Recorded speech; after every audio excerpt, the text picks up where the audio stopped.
네, 지금 우리가 지난번 여호수아서를 봤을 때 우리가 그 다섯 왕과 함께 또 11개 정도 되는 다른 땅들까지 그 하나님께서 태양을 멈추게 하면서 그 시간을 늘려주셔서 그렇게 할 수 있는 일들을 보게 됐죠.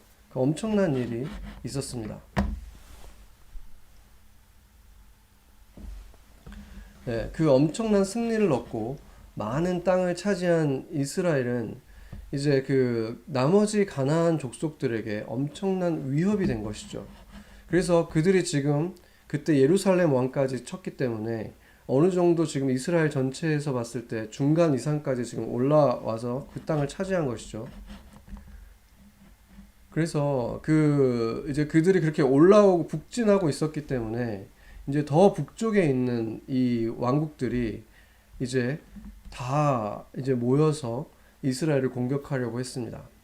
그 중에서 이제 가장 큰 왕국이 하솔이라고 했죠.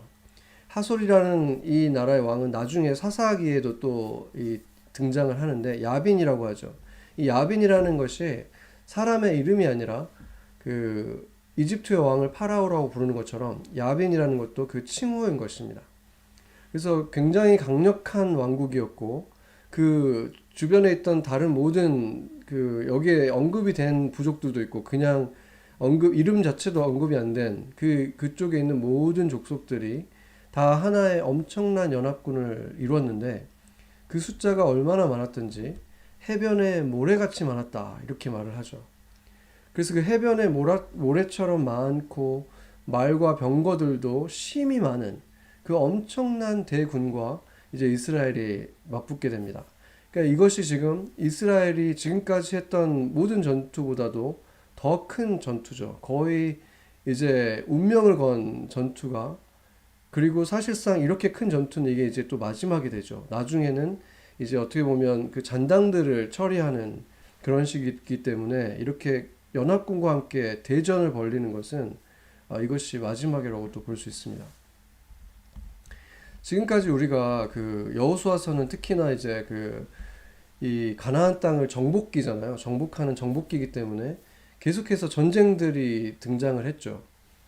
그런데 이 전쟁들을 가만히 우리가 비교를 해보면은 하나님께서 이 이스라엘과 이 여호수아를 다루시는 그 방식이 도와주는 방식이 계속해서 변화해 왔다는 것을 볼 수 있습니다.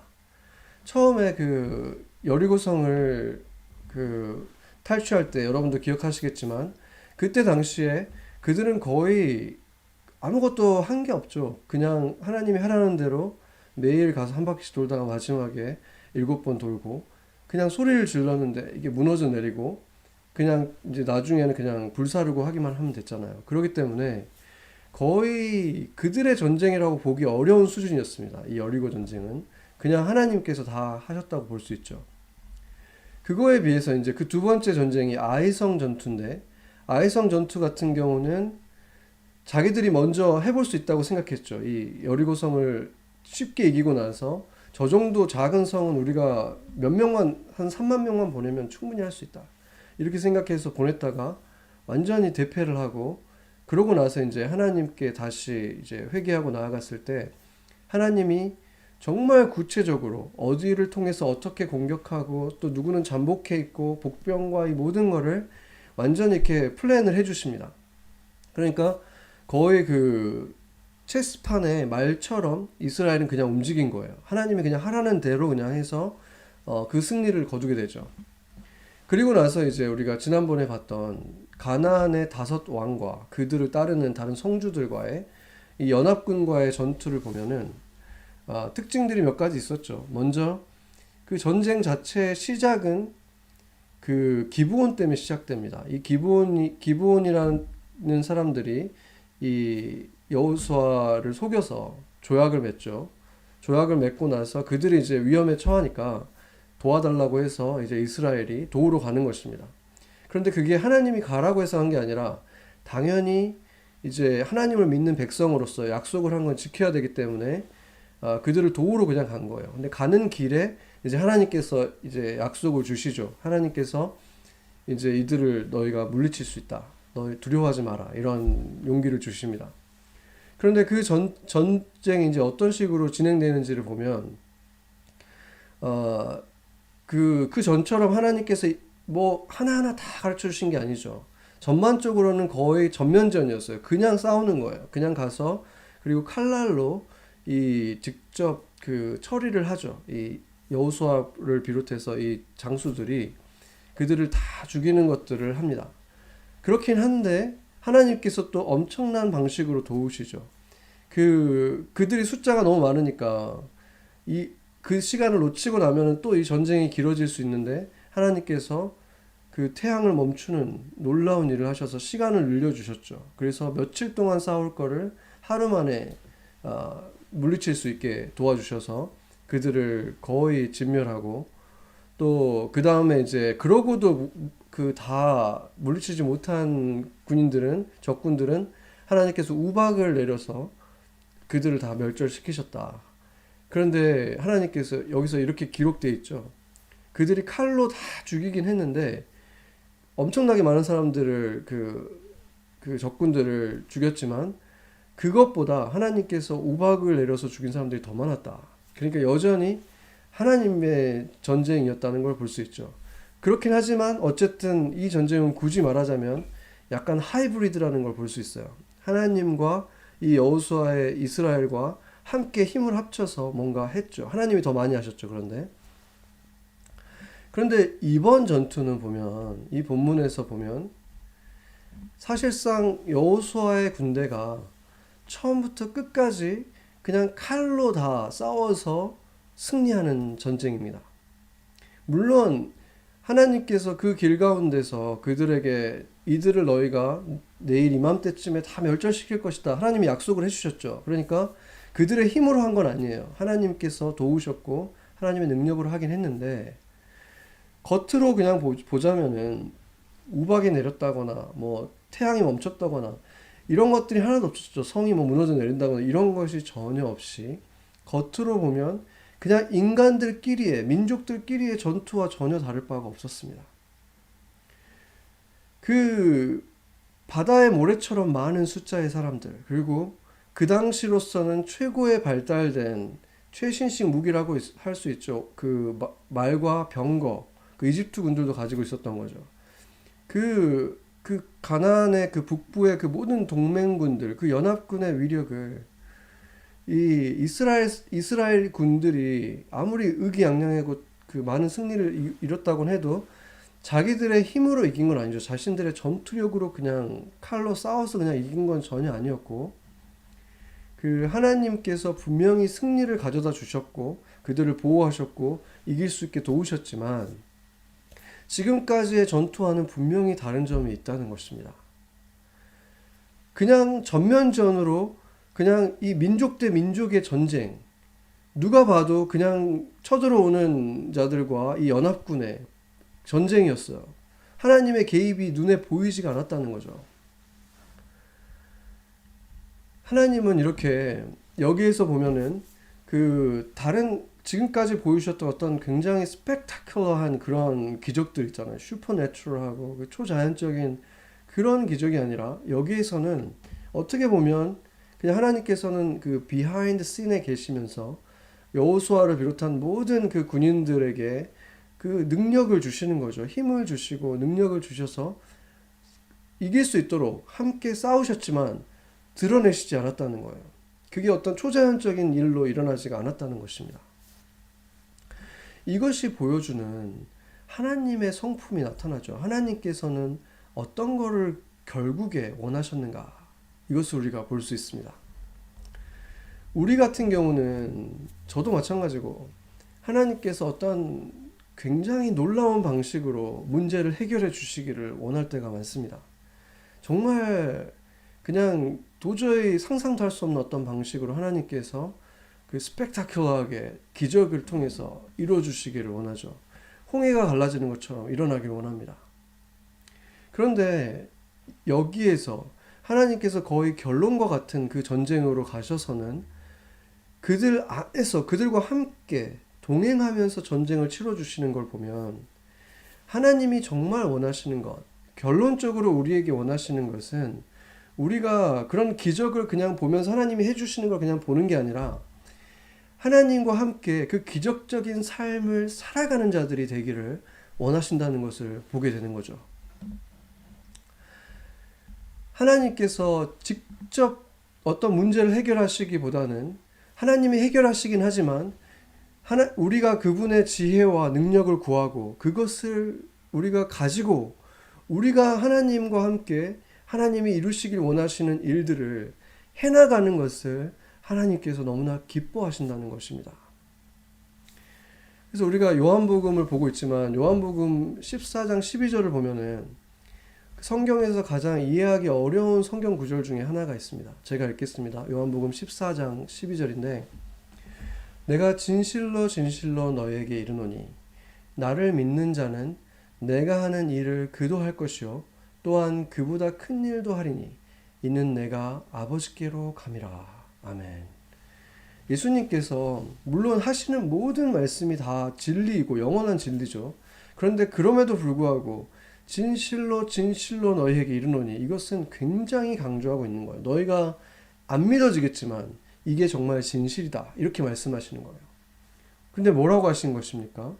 내가 하는 일을 그들도 할 것이다. 나를 믿는 자는 그들도 할 것이고 그거보다 오히려 더 큰 일도 할 것이다. 이렇게 말씀을 하셨어요. 예수님께서 어떤 일을 하셨습니까? 수많은 병자들, 절대 고칠 수 없는 나병 환자도 고치셨고 날 때부터 볼 수 없었던 눈을 가지고 제대로 된 동공을 가지고 태어나지 않은 사람에게 그 눈이 생겨나게 만들었고 그뿐 아니라 죽은 자를 일으키셨고 물 위를 걷기까지 하셨습니다.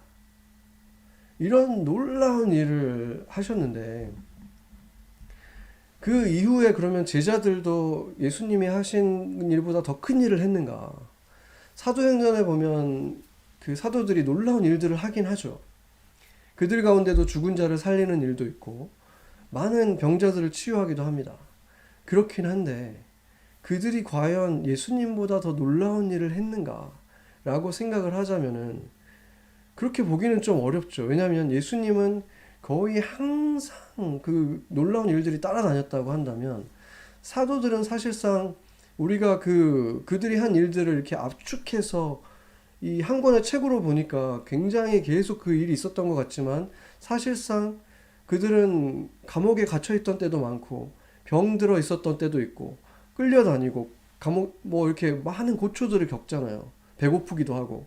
그러니까 그 모든 고통들을 다 겪고 예수님이 하셨던 것처럼 무리를 걷는다거나 그런 일들은 하지 못했다는 걸 알 수 있어요. 그들의 능력은 지극히 제한적으로 주님이 그들을 통해서 뭔가 하려고 하실 때 했던 것이지 예수님처럼 거의 주도적으로 주님이 원하시는 일들을 일으키셨던 것이 아니라는 것입니다. 그래서 어떻게 그렇다면 우리가 주님이 하신 일보다 더 큰 일을 할 수 있다는 말인 것인가? 그 말이 그냥 이런 초자연적인 기적들만을 말하는 것이 아니라는 것을 알 수 있습니다. 우리가 성경에 흐르고 있는 이 맥을 크게 세 개로 나눌 수가 있는데 처음은 구약 성경이라고 볼 수 있죠. 그러니까 여호와 하나님의 시대라고 할 수 있죠. 그리고 그 이후에가 예수 그리스도의 시대입니다. 예수 그리스도께서 땅 위에서 실제로 사역을 하셨던, 실제로 몸을 가지고 계셨던 시대. 그리고 그 다음 시대가 어떤 시대입니까? 주님께서 아버지께로 가시고 나서 우리에게 보내주셨죠. 성령님을. 그렇기 때문에 그 시대는 성령의 시대라고 볼 수 있습니다. 예수님의 영이 성령님이고 또 성령님이 하나님이고 다 같은 분이긴 하지만 이렇게 나누는 이유가 예수님께서는 본인이 이곳에 예수님이 지금 말하고 있던 요한복음 말씀하시던 이때는 언제냐면 제자들이 예수님의 지금 주변에 같이 있을 때죠. 그러니까 이 제자들을 예수님께서 보호하시던 때인 거예요. 예수님께서 모든 일들을 예수님이 해주시고 그들은 그냥 따르면서 거의 배우고 하던 그런 때인 거죠. 그렇기 때문에 예수님이 보호막처럼 있고 예수님께서 모든 것을 다 하셨기 때문에 그들은 어떻게 보면은 아직도 굉장히 그냥 문화생들처럼 스스로 할 수 있는 것들이 별로 없었습니다. 그런데 이제 예수님이 아버지께로 가면서 이제 성령님을 보내주면서부터 이제는 하나님과 직접 하나님께 성령님을 구하고 이 성령님이 주시는 능력을 가지고 직접 행하게 되는 그것이 바로 이제 사도행전에 나타난 거죠. 예수님처럼 놀라운 기적을 행했다기보다는 오히려 예수님처럼 담대하게 죽음도 두려워하지 않고 그들이 그렇게 살아갔던 것들을 복음을 전했던 그 모습들이 예수님이 말씀하시는 성령을 갖게 된 자들이 마치 여러 사람들인데 다 작은 예수처럼 그렇게 살아가게 되는 그것이 바로 내가 말하는 컬렉티브리 굉장히 큰 일을 하는 거잖아요. 예수님 혼자 그냥 인간으로 계셨던 그거에 비해서 성령을 통해서 이렇게 많은 사람들이 예수님처럼 부족하지만 이런저런 모습으로 예수님처럼 행하면서 살아가게 되는 것. 그것이 굉장히 놀라운 능력을 발휘하기 시작한 거죠. 그렇게 이 제자들을 통해서 교회들이 세워졌고 세워진 교회들은 지난 2000년의 인류 역사 동안에 가장 위대한 무브먼트였다는 것은 누구도 부정할 수가 없습니다. 그리고 2000년이 지난 이후에 지금은 어떻습니까? 상황이. 23억 명에 달하는 사람들, 2.3 billion people이 예수 그리스도가 나의 주인이다. 그분이 나의 주님입니다. 라고 고백을 합니다. 물론 그 가운데에는 아직 예수님을 인격적으로 만나지 못한 그런 사람들도 있기 때문에 그런 사람들을 다 제외한다고 하더라도 진정으로 예수님을 주인으로 모시고 있고 지금 이렇게 예배하기 어려운 상황 속에서 예배를 너무 하고 싶어서 간절한 마음을 갖고 있는 이런 사람들을 아무리 적게 잡는다고 하더라도 예수님 수대에 예수님께서 승천하실 때 한 500여 명밖에 안 됐잖아요. 그 숫자하고 지금 비교가 되겠습니까? 지금 빌리언 피플이 지금 예수님을 그렇게 예배하고 있고 사랑하고 있고 주님이라고 고백하고 있으니까 이건 비교가 안 되는 거죠. 그리고 그때는 정말 작은 지오그래피컬로 작았잖아요. 근데 지금은 모든 대륙, 모든 언어, 모든 피부색을 가진 온 열방이 같은 찬송가를 부르고 같은 하나님의 말씀을 가지고 말씀을 듣고 또 그것을 가지고 묵상하고 기도하고 이렇게 자신들을 위해서 이 예수님께서 죽으시고 부활하셨다 하면서 이 부활절에도 어떤 방식으로든 어떻게든 예배를 드리기 위해서 어떤 방식이든 찾아서 예배를 드렸다는 것입니다. 그러니까 이게 얼마나 놀라운 일이 일어난 것입니까? 그렇게 당시에 그리고 예수님의 십자가를 우리가 많이 묵상해 봤죠, 최근에. 근데 예수님을 그렇게 조롱하고 그렇게 악하게 괴롭혔던 정말 악인 중에 악인들이었죠. 그 로마 그 병사들이. 그런데 바로 그 로마가 그 모든 사람들이 거의 모든 사람들이 믿게 되는 국교가 되잖아요. 예수, 자신들이 십자가에 매달아 죽인 이 예수가 자신들의 구원자 하나님이다. 이렇게 믿게 되는 일이 그 나라에 일어났다는 것이 얼마나 상상도 못할 일이겠습니까?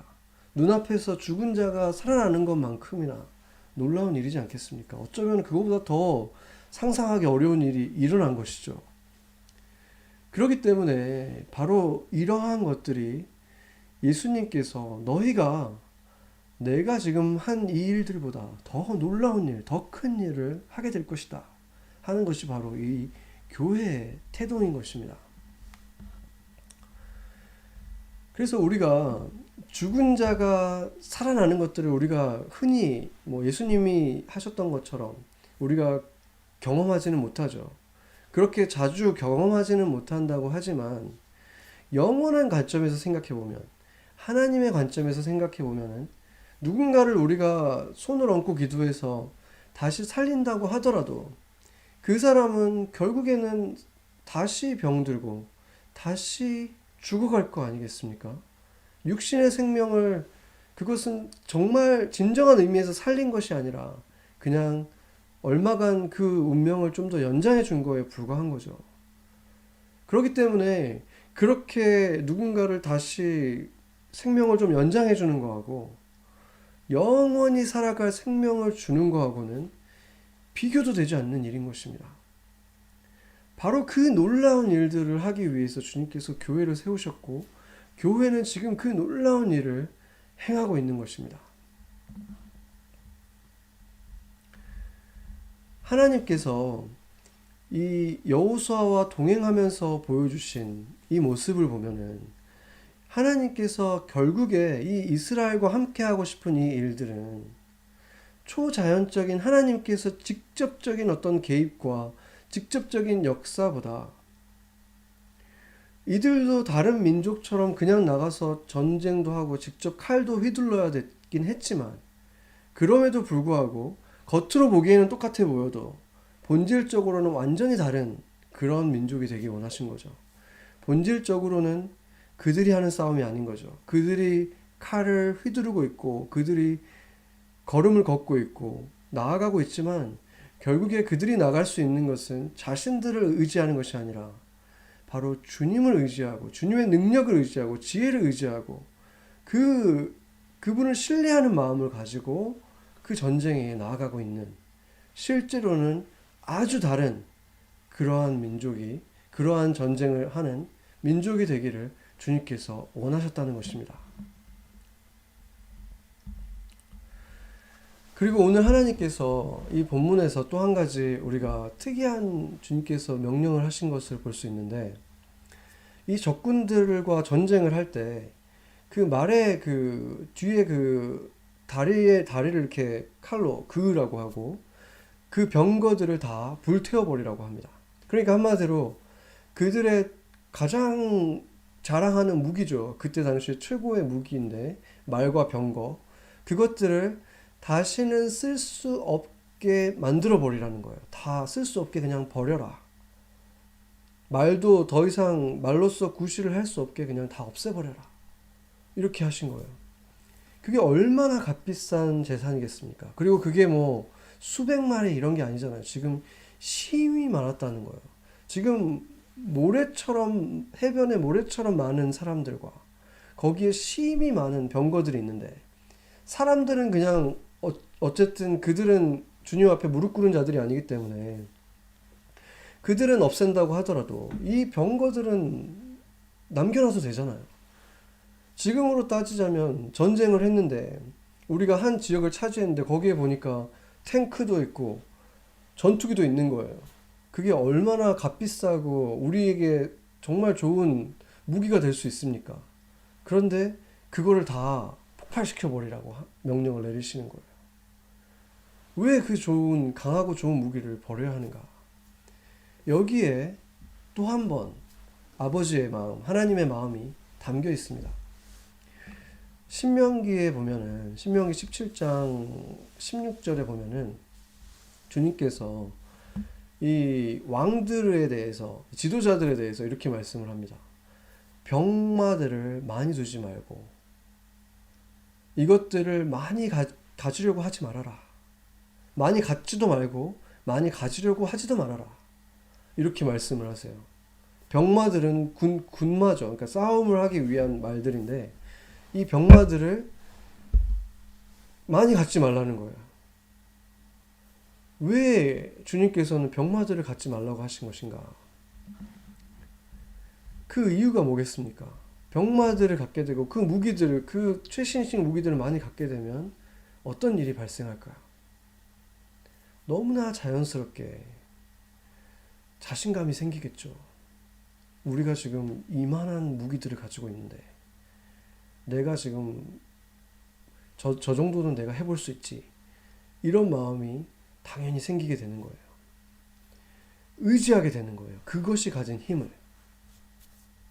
그렇기 때문에 주님께서 이것을 통해서 우리에게 보여주시는 건 뭐냐면 우리 그리스도인들이 내가 뭔가 더 세지기 위해서 독립하기 위해서 능력을 키우고 더 자신감을 갖기 위해서 더 강해지기 위해서 스펙을 쌓고 뭐 돈을 모으고 이렇게 갖게 된 능력을 가지고 자신이 어떤 꿈꾸고 있는 어떤 그 욕망을 펼치기 위해서 살아가는 것은 옳지 않다는 것이죠.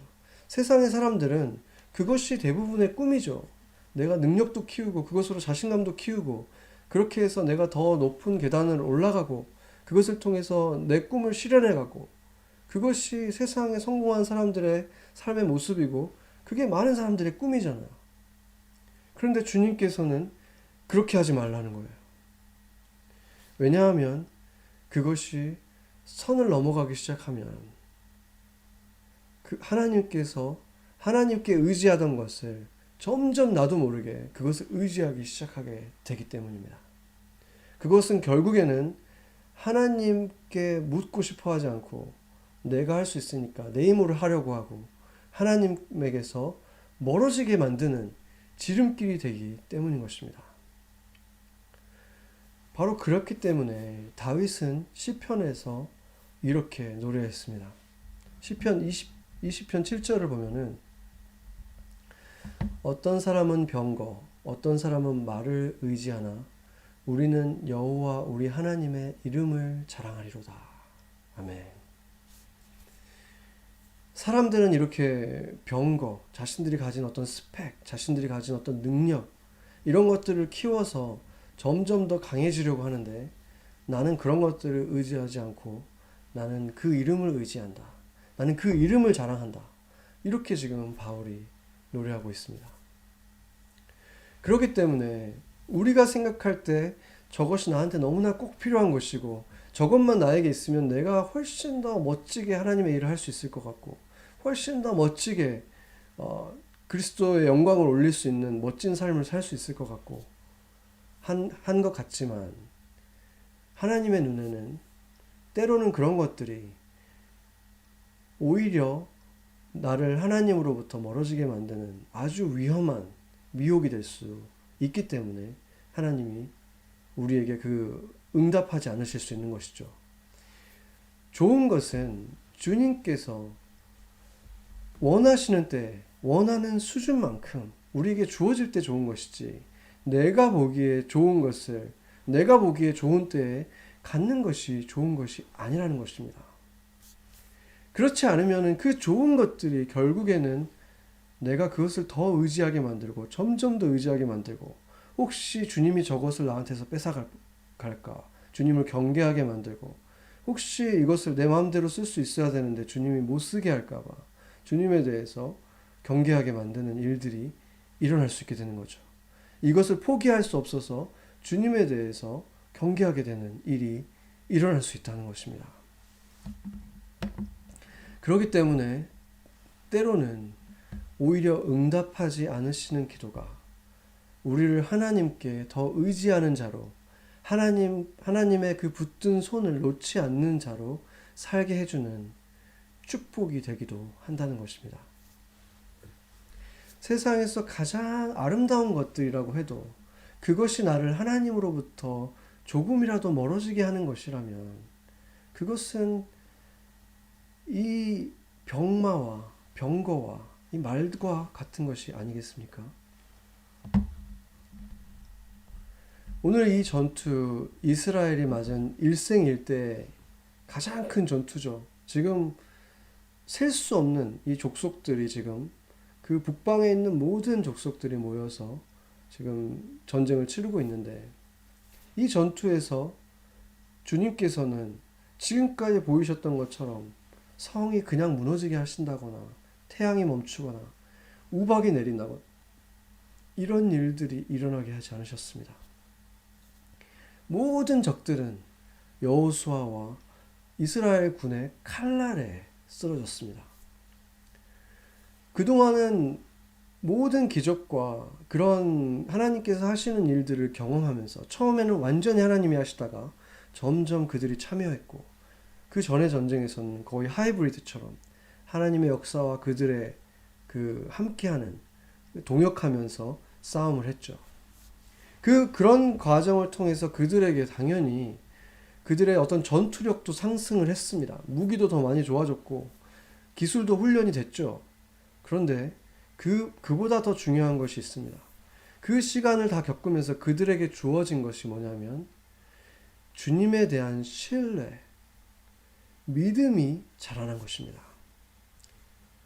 주님께서 그 놀라운 일을 보이신 것은 그렇게 해야만 이길 수 있었던 싸움이기 때문이 아니죠. 그렇게 보이신 것은 바로 예수님이 하신 것과 같습니다.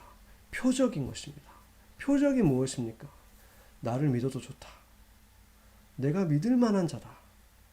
나는 믿으시고 의로운 자, 너희가 신뢰할 만한 존재다. 이것을 보이신 것이 표적이에요. 그것을 믿게 하기 위해서 주신 표시, 이것을 봤으니 이제 너희는 이제 나를 믿어라. 그러니까 표적은 과정일 뿐이지 그것은 결국에는 표적이 없이도 믿음으로 주님과 동행하는 그 결론으로 가기 위한 어떻게 보면 굉장히 시작 단계, 그 초등 단계 하나님의 역사였다는 것입니다. 하나님의 목적은 처음부터 거기에 있었다는 것입니다. 스펙타클한 그 기적에 의존하는 백성들이 아니라 하나님의 자녀를 자녀답게 주를 의지하면서 담대하게 적 앞에 나서는 그러한 우리가 되기를 원하셨다는 것입니다. 하나님께서 처음 만드신 아담에게 하셨던 것까지 한번 생각해 보세요. 아담에게도 일을 주셨어요. 온 창조물들의 이름을 짓게 하셨고 그들을 다스리게 하셨습니다. 하와와 함께 다스리라고 하셨죠. 하나님께서 더 잘 다스릴 수가 없어서 아니면 일손이 모자라서 아담에게 시켰겠습니까? 그렇지 않죠. 하나님은 원래 그것을 기뻐하신 거예요. 오늘 제 7살 난 아들 다니엘이 저랑 이제 코로나 얘기를 하게 됐어요. 근데 저한테 그 얘기를 갑자기 물어보더라고요. 아주 어려운 신학적 질문을 했죠. 하나님은 왜 코로나 바이러스를 없애버리지 않냐고 물어보는 거예요. 물론 근데 제가 이제 마침 이 말씀도 준비하고 있었고 저도 뭐 기도하고 있었던 일이기 때문에 제가 이렇게 말해줬습니다. 그게 뭐 완벽한 답이라고 생각하진 않지만 분명한 한 가지 이유는 하나님께서 그냥 그것을 없애버리시지 않는 이유는 주님께서 우리와 함께 그 일을 하기를 원하시기 때문이다. 제가 이렇게 말했어요. 그러면서 덧붙여서 내가 혼자서 이 가든에서 뭐 낙엽을 긁어낸다거나 가지들을 줍는다거나 이런 것을 아빠 혼자도 할 수 있고 그렇지만 너가 같이 하고 은유랑 다 같이 그걸 하면 아빠가 훨씬 더 행복하고 기쁜 것처럼 하나님도 그러신 것 같다. 제가 이렇게 말을 했습니다. 지금 온 세계는 정말로 전쟁터와 같죠. 그런데 사실은 이것은 코로나 바이러스 때문만은 아닙니다.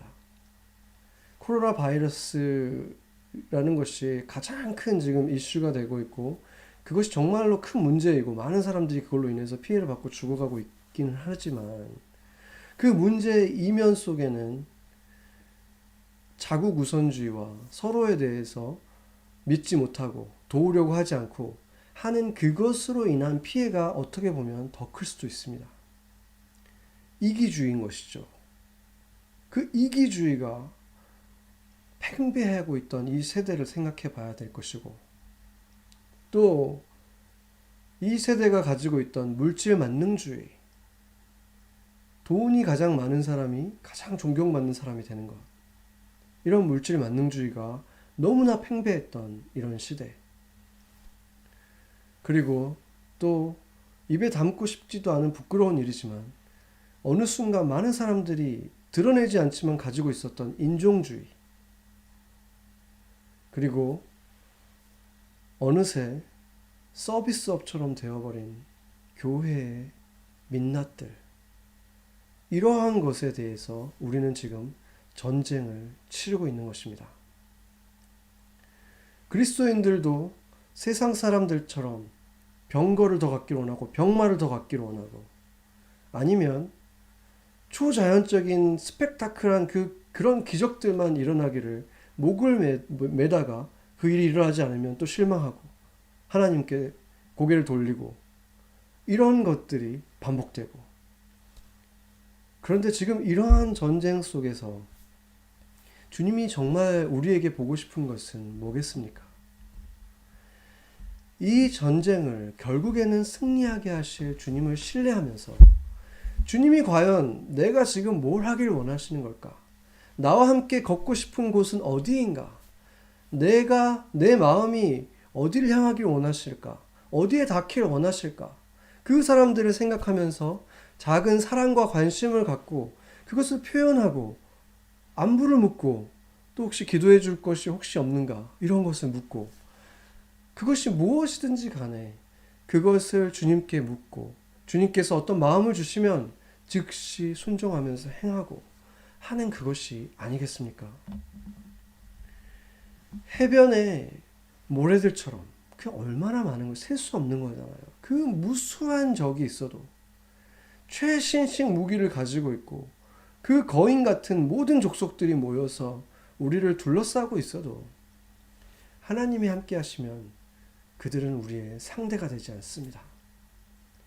그것은 이스라엘의 무기가 더 강했다거나 그들의 전투력이 더 강해서가 아니라 하나님을 신뢰하면서 그 디딘 걸음 하나, 믿음의 걸음, 그 신뢰 하나, 그 칼끝에 하나님의 영이 함께 하셨기 때문에 승리한 것입니다.